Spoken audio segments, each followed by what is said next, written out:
Selamat datang kembali di pembahasan mendalam kita. Kali ini kita mau coba gali lebih dalam soal perjalanan seorang tokoh yang cukup unik ya di dunia teknologi dan finansial, Michael Saylor. Iya, Michael Saylor. Yang sekarang terkenal banget sama Bitcoin itu. Betul, kita akan coba kupas gimana sih dia bisa beralih gitu dari mimpin perusahaan software, terus jadi salah satu pendukung Bitcoin paling gigih. Sumber kita kali ini wawancara dia yang panjang itu ya, sama Jordan B. Peterson. Iya, benar. Nah, misi kita bareng Anda nih pendengar, kita coba pahami cara berpikirnya, apa sih inspirasinya, momen-momen penting apa aja, dan relevansinya apa sih argumen dia soal masa depan uang buat kita semua. Mungkin bisa dimulai dari konteks yang sering dia angkat ya, soal mata uang yang sepanjang sejarah itu cenderung runtuh tiap sekian puluh tahun. Oh iya benar, itu argumen kunci dia. Bahkan dolar AS aja yang katanya mata uang terbaik abad 20, nilainya udah turun jauh banget kan? 99, sekian persen kalau dibanding aset real. Nah, ini yang bikin orang terus cari penyimpan nilai yang aman. Betul sekali. Konteks yang penting banget. Oke, kita mulai dari awal yuk. Siapa sih Michael Saylor ini sebelum identik sama Bitcoin? Dia kan pendiri MicroStrategy ya, akhir 1989 gitu. Ya, perusahaan software enterprise fokusnya di business intelligence. Jadi ya bantu-bantu perusahaan lain memahami data mereka lah buat analisis risiko, pemasaran, gitu-gitu. Dia bangun itu 30 tahun loh, sampai akhirnya bisa IPO juga kan di Nasdaq. Cukup lama ya, tapi kayaknya ambisinya nggak cuma di situ ya. Nah, itu dia. Jauh lebih besar. Pas umur 30-an, 40-an, itu dia coba macam-macam. Oh ya? Kayak gimana tuh? Bikin belasan bisnis lain, terus ngumpulin nama-nama domain yang dianggap strategis.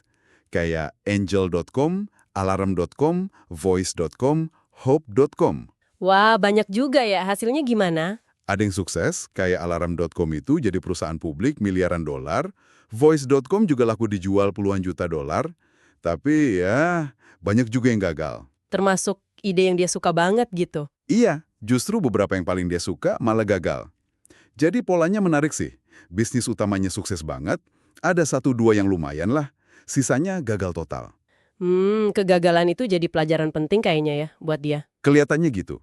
Sekitar 2010, dia akhirnya sadar, wah ini udah terlalu nyebar nih. Dia putuskan buat fokus lagi ke bisnis intinya, MicroStrategy. Oke. Nah, di sini nih, dekade berikutnya. Ada semacam ironis ya. Banget. Jadi di MicroStrategy, dia kerja kerasnya minta ampun. Mungkin 2.500-3.000 jam setahun. Sama ribuan karyawannya. Wow. Coba macam-macam strategi, pengembangan produk, marketing, sistem digital baru. Tapi ya gitu-gitu aja. Perusahaannya tumbuh lambat, omsetnya sekitar 500 juta dolar. Saingannya berat, kayak Microsoft. Dia sampai nyebutnya perusahaan zombie kan? Iya. Untung sih nggak bakal bangkrut.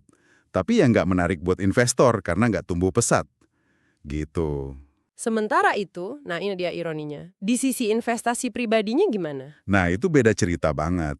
Jadi dia kan nulis buku tuh tahun 2012, The Mobile Wave. Oh iya, saya ingat buku itu tentang software pindah ke ponsel, jadi kayak menguap gitu kan ya? Betul. Terinspirasi dari situ, dia mulai investasi gede-gedean di saham teknologi raksasa. Apple, Amazon, gitu-gitu. Dia udah lihat potensi monopoli digital ini dari awal. Lebih awal dari banyak orang ya? Jauh. Dan hasilnya dengan usaha yang jauh lebih sedikit, mungkin cuma 1 jam sebulan katanya. Kekayaan pribadinya malah meroket. Dari puluhan juta jadi sekitar $500 miliar. Gila, kontras banget ya sama kerja kerasnya di MicroStrategy yang hasilnya gitu-gitu aja. Iya kan? Itu bikin dia mikir pasti. Ini menarik banget sih, kok dia bisa punya visi kayak gitu ya, terutama soal potensi tak berwujud dari software dan internet di awal-awal gitu. Akarnya dari mana sih? Ternyata kalau dilacak, akarnya itu dari masa kecilnya. Oh ya, cerita dong. Orang tuanya itu support banget dia baca buku. Bahkan ada cerita dikasih insentif gitu. 10 sen per buku yang dia baca. Wow, unik juga caranya. Iya, ini bikin dia cinta banget sama fiksi ilmiah. Heinlein, Asimov, Clarke, terus juga fantasi. Ada cerita lucu, dia baca Have Spacesuit Will Travel, karya Heinlein, terus jadi pengen masuk MIT karena tokohnya dapat beasiswa ke sana. Bisa gitu ya? Selain baca? dia juga suka main Dungeons and Dragons, game simulasi strategi gitu. Jadi imajinasinya jalan banget. Jadi, campuran antara sains sama fantasi ini yang bentuk cara dia mikir. Kayaknya gitu. Di MIT kan dia ambil teknik astronautika 1983-87, tapi dia juga ambil mata kuliah System Dynamics. Itu apa tuh? Itu kayak simulasi komputer buat pahami perilaku sistem yang kompleks. Bisa sosial, ekonomi, dia juga belajar sejarah sains, soal paradigma shift gitu, kayak revolusi Kopernikus. Wah, lengkap ya. Plus, dia kan kadet angkatan udara, tumbuh di lingkungan militer. Jadi kombinasinya unik banget. Insinyur jago, tapi juga paham sejarah, sistem, bahkan narasi fantasi. Dia nyebut dirinya sintesist. Sintesist. Maksudnya? Orang yang bisa lihat pola atau mekanisme yang mirip bekerja di mana-mana. Di dunia fisik, ekonomi, politik, bahkan di dunia imajiner kayak di game atau novel fantasi. Pantesan ya, dia bisa lihat koneksi antar hal yang kelihatannya beda.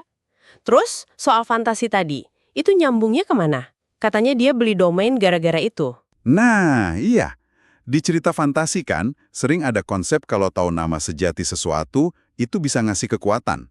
Dia lihat internet atau cyberspace itu kayak dunia baru, di mana hukum fisika nggak seketat dunia nyata. Maksudnya gimana tuh?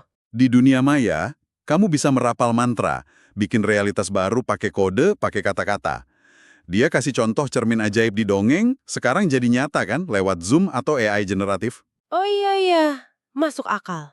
Nah, kemampuan dia membayangkan kemungkinan-kemungkinan baru ini, yang diasah sama fiksi ilmiah dan fantasi, itu jadi modal utama jiwa entrepreneurial dia. Termasuk berani taruhan besar di ide-ide yang belum kelihatan hasilnya. Ini kunci kenapa dia bisa lihat potensi aset digital nantinya. Oke. Jadi cara pandang unik dan pengalaman dia inilah yang kemudian diuji habis-habisan pas dunia kena guncangan besar di Maret 2020 ya? Persis. Waktu itu Saylor umurnya 55.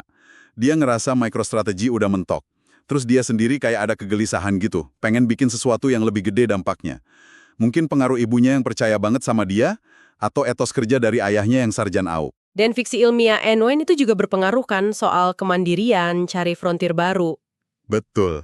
Nah, pas lagi galau-galaunya gitu, datanglah pandemi COVID-19. 3 pukulan sekaligus buat dia. Apa aja tuh? 1, lockdown global. Dunia kayak berhenti. 2, semua karyawan tiba-tiba kerja dari rumah. Ini bikin mereka gampang banget dibajak sama raksasa teknologi yang bisa rekrut dari mana aja sekarang. Nah, yang ketiga ini krusial banget ya, kebijakan moneter. Iya, ini yang paling nonjok. Bank Sentral AS, The Fed, nurunin suku bunga sampai 0% buat nyelamatin pasar finansial katanya. Dan dia lihat ada kayak pemisahan gitu ya antara nasib bisnis di Main Street sama pasar finansial Wall Street. Banget. Jadi bisnis kecil, menengah, restoran, toko, pabrik kecil, wah itu banyak yang hancur gara-gara lockdown. Tapi orang-orang yang punya aset finansial saham, obligasi, real estate, malah panen raya. Kok bisa gitu? Murah dari bank sentral itu bikin harga aset-aset tadi melambung tinggi. Nah, ironisnya, duit cash $500 juta punya MicroStrategy yang tadinya buat jaga-jaga, sekarang malah jadi kayak es batu mencair. Kenapa mencair? Bunganya 0, terus inflasi real terus-terusan gerus nilainya, The Fed malah bilang nggak bakal naikin suku bunga sampai minimal 2024 waktu itu. Wah, jadi dia kayak kejepit banget ya posisinya. Perusahaan terancam, aset tunainya nggak guna. Pilihannya apa aja waktu itu? Pilihannya suram banget sih. Pertama, ya udah balikin aja duitnya ke pemegang saham. Artinya nyerah sama bisnis intinya. Itu opsi pesimis ya? Kedua, diam aja. Simpen duit cash berbunga 0 itu, biar aja kegerus inflasi. Ini kayak mati pelan-pelan. Atau ketiga, lawan arus. Cari jalan keluar yang radikal. Dan dia pilih yang ketiga. Jelas, dia ngerasa nggak bisa kalah gitu aja. Krisis ini jadi semacam medan perang buat dia, yang maksa dia cari paradigma baru. Mirip teori Thomas Kuhn itu, krisis besar bisa bikin sistem lama nemuin cara kerja baru. Oke. Terus gimana dia mulai cari solusi di tengah krisis itu? Apa sih yang sebenarnya dia cari? Dia mulai mikir fundamental lagi. Dia lihat sistem waktu itu kayak ngehukum pelaku ekonomi real, tapi nguntungin pemilik aset finansial. Jadi, dia pengen MicroStrategy jadi pemilik juga. Pemilik apa tapi? Nah, itu pertanyaannya. Bukan surat utang pemerintah pastinya. Kan nilainya lagi diobrak-abrik sama bank sentral. Dia butuh aset penyimpan nilai, yang liquid, gampang dipindahin, dan bisa nyimpan energi ekonomi buat jangka waktu yang panjang banget. Pertanyaan dasarnya jadi, uang itu sebenarnya apa sih? Dia pasti lihat-lihat aset lain dulu kan? Real estate, saham, emas mungkin. Pasti. Real estate, harganya baru aja naik gila-gilaan. Saham teknologi, sama aja, valuasinya udah tinggi banget. Barang seni atau koleksi, nggak praktis buat duit segitu banyak 500 juta dolar. Terus emas? Gimana pandangannya soal emas? Emas menarik, jelas. Tapi dia nemu beberapa kelemahan. Harganya pernah lama banget nggak naik-naik. Terus yang lebih fundamental, suplai emas itu nambah terus, sekitar 2% setahun karena ada penambangan baru. Artinya nilainya kegerus inflasi supply ya? Betul. Ini berarti half-life-nya. Waktu yang dibutuhin biar porsi emas kita terhadap total supply jadi setengahnya, itu sekitar 36 tahun. Kalau 100 tahun, nilai relatif emas kita tinggal 12,5%. Jadi meskipun emas ide bagus di abad 19, Saylor nerasa kurang pas buat abad 21. Wah, analisis half-life emas itu dalam juga ya. Jadi pas opsi-opsi biasa ini kurang serak, dia lari kemana nih? Nah, pas lagi mikir keras gitu, dia ingat pernah ngobrol sama temennya yang main di industri kripto. Dia tanya lagi, coba ceritain lagi dong soal Bitcoin itu. Padahal sebelumnya dia skeptis kan? Banget. Pernah nge-tweet malah tahun 2013, bilang nasib Bitcoin bakal kayak judi online, ditutup pemerintah. Tapi krisis Maret 2020 itu bener-bener ngubah cara dia lihat dunia. Jadi dia mulai riset serius soal Bitcoin. Prosesnya gimana tuh? Intensif banget. Dia nonton video penjelasan di YouTube katanya di speed up gitu. Baca karya-karyanya Andreas Antonopoulos, ngelumat buku The Bitcoin Standard. Dia bilang kayak jatuh ke lubang kelinci, makin dalam makin seru. Sampai akhirnya dia nemu kesimpulan. Iya, kesimpulannya solusi yang dia cari itu adalah aset penyimpan nilai non-sovereign. Aset yang nilainya nggak tergantung sama kebijakan satu negara atau satu bank sentral. Dan menurut dia Bitcoin itu jawabannya. Gimana dia bandingin sama emas tadi? Dia lihat Bitcoin itu kayak emas digital, tapi yang sengaja di-engineer, direkayasa, buat ngatasin kelemahan emas. Direkayasa gimana maksudnya? Pertama, supply Bitcoin itu dibatasi pakai matematika. Maksimal cuma 21 juta koin, jadi nggak ada inflasi supply lagi nanti. Kedua, Bitcoin kan digital, jadi nggak ada bobotnya, bisa dikirim kemana aja secepat kilat. Lebih praktis ya? Jauh. Ketiga, bisa dibagi jadi unit super kecil, sampai 100 juta Satoshi per Bitcoin. Gampang buat transaksi kecil. Keempat, buku besar transaksinya, ledgernya, itu transparan, semua orang bisa lihat, dan dirancang biar mustahil diubah atau dikorupsi. Analogi emas digital yang disempurnakan ini kuat banget sih. Ada cara lain dia jelasin konsep ini, ada analogi lain yang menarik. Dia bilang, coba bayangin kalau Tuhan bikin bank ilahi. Sifatnya sempurna. Supply tetap, nggak berwujud, bisa dipindah instan, bisa dibagi kecil, catatannya absolut jujur, nggak bisa dimanipulasi. Oke, terus?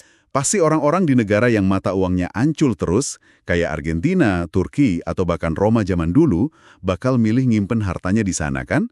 Nah karena Tuhan nggak bikin itu, para insinyur cerdas si Satoshi Nakamoto ini bikin alternatif terbaik kedua pakai teknologi yang ada. Semikonduktor, internet, kriptografi. Jadi Bitcoin itu kayak bank di dunia maya gitu ya? Iya, semacam itu. Dibangun di atas ketidakpercayaan antar manusia, tapi dirancang biar bisa diandelin buat jangka waktu super panjang, mungkin ribuan tahun. Jadi ini bukan cuma soal teknologi ya buat Saylor, ada kayak ideologi atau filosofi di baliknya. Tepat sekali. Buat dia, Bitcoin itu lebih dari sekedar software atau aset. Ini manifestasi ideologi, jadi protokol atau aturan main. Protokol ini jalan di atas jaringan terdesentralisasi yang bawa asetnya, si koin Bitcoin itu. Ideologinya apa tuh intinya? Ya soal kedaulatan individu atas properti mereka, soal kebenaran absolut, di Bitcoin kan 1+1 harus selalu 2, nggak bisa dinego. Terus soal efisiensi termodinamika, sistem moneter harusnya kedap, nilainya nggak bocor. Sama kepatuhan sama aturan dasar yang nggak bisa diubah, kayak hukum alam. Ini dekat banget sama pemikiran libertarian dan mazhab ekonomi Austria. Kalau teknisnya nih, gimana dia jelasin cara kerja dan ketahanan jaringan Bitcoin? Tadi disebut ledger nggak bisa dikorupsi. Ya, jaringan Bitcoin itu dijaga ribuan node. Itu komputer-komputer di seluruh dunia yang jalanin software Bitcoin dan nyimpen salinan lengkap riwayat transaksi. Terus ada miner atau penambang. Dan pakai komputer canggih itu ya? Iya, mereka pakai daya komputasi gede buat validasi transaksi baru dan nambahin ke ledger. Prosesnya namanya proof of work. Intinya sih kompetisi komputasi yang berat buat mastiin keamanan dan kesepakatan bareng tanpa perlu ada pihak pusat. Jadi sistemnya kuat banget ya? Dirancangnya gitu, fault tolerant, tahan rusak sebagian, dan juga anti-fragile, artinya malah bisa makin kuat kalau diserang. Kalau satu bagian gagal, yang lain ngambil alih. Jadi ini lebih mirip kayak bahasa atau sistem matematika yang tangguh, bukan software biasa yang gampang dihack. Selain supply tetap tadi, apalagi sih dari sistem moneter sekarang yang dia kritis keras banget, yang bikin dia yakin sama Bitcoin? Dia kritis banget sama cara ngukur inflasi resmi, kayak CPI di AS itu. Angka inflasi rendah yang sering disebut, misal 2%, dia anggap nggak benar itu. Nggak mencerminkan hilangnya daya beli kita. Kenapa nggak bener menurut dia? Soalnya, pemerintah bisa aja ngubah isi keranjang barang yang diukur. Seringnya, barang yang harganya naik cepat dikeluarin, terus diganti barang yang harganya turun. Itu namanya hedonic adjustments. Kata seller, inflasi itu sebenarnya vektor. Vektor, maksudnya? Laju inflasinya beda-beda buat tiap barang, tiap tempat, tiap waktu. Contohnya tahun 2020 itu, inflasi barang konsumsi mungkin rendah, tapi inflasi aset finansial, saham, rumah, gila-gilaan kan? Oh iya, bener juga. Dia ngitung, inflasi real dolar AS kalau dibanding aset-aset yang benar-benar kita pengenin, rumah bagus, pendidikan bagus, saham bagus, itu bisa 7% setahun. Artinya, nilai dolar itu half-life-nya cuma 10 tahunan terhadap aset-aset itu. Tabungan kita kegerus cepet banget. Dan Bitcoin, karena supply-nya tetap jadi solusi buat kebocoran nilai ini, jadi sistem yang lebih sehat gitu. Betul. Dia pakai istilah thermodynamically sound, sistem moneter yang sehat secara termodinamika. Artinya, nggak kehilangan energi atau nilai dari desainnya sendiri. Bitcoin itu dilihat sebagai upaya bikin sistem kayak gitu. Didesain sama insinyur pakai matematika dan fisika, bukan sama politisi atau bankir sentral yang mungkin punya kepentingan lain. Kepentingan kayak mendevaluasi mata uang gitu ya? Bisa jadi, untuk tujuan politik jangka pendek misalnya, Bitcoin mencoba keluar dari situ. Kalau kita rangkum nih, perjalanan Michael Saylor ini benar-benar transformasi yang radikal banget ya. Dari pengusaha software, investor teknologi, suka fiksi ilmiah, terus jadi salah satu penginjil Bitcoin paling vokal. Ya, ini kayak studi kasus gimana krisis, personal maupun sistemik, bisa bikin orang cari solusi yang benar-benar beda dari biasanya. Dan intinya, dia lihat Bitcoin bukan cuma aset spekulasi buat cari untung cepat. Bukan itu poin utamanya buat dia, lebih ke solusi rekayasa untuk masalah ribuan tahun. Gimana caranya melindungi nilai hasil kerja keras kita dari gerusan waktu dan devaluasi mata uang fiat. Dia lihatnya sebagai evolusi teknologi penyimpan nilai. Emas yang disesuaikan buat era digital. Tentu aja ya, pandangan Saylor ini kuat banget, provokatif juga. Ini jadi bawa kita ke pertanyaan buat Anda nih, para pendengar. Iya, pertanyaan buat refleksi kita bersama. Kalau lihat sejarah panjang masalah mata uang, terus dinamika inflasi aset yang sekarang lagi terjadi, gimana Anda mikirin strategi jangka panjang buat jaga nilai yang udah Anda bangun? Apakah konsep emas digital yang desentralisasi, tahan sensor, suplainya tetap, ini memang jawaban? Atau ini cuma ilusi teknologi lain dengan resiko yang belum kita pahami sepenuhnya? Pertanyaan besar ini nggak ada jawaban gampangnya. Perspektif Saylor yang basisnya dari pengalaman dia, riset dia, latar belakang dia yang unik, itu ya nawarin satu sudut pandang yang menarik banget buat kita pertimbangkan di tengah lanskap finansial dan teknologi yang terus berubah ini. Dan seperti biasa ya, tujuan kita di sini bukan ngasih jawaban final, tapi lebih ke nyajiin bahan pemikiran buat Anda semua. Betul. Terus belajar, pertanyakan asumsi, dan gali terus berbagai sudut pandang. Sampai jumpa di pembahasan mendalam kita berikutnya.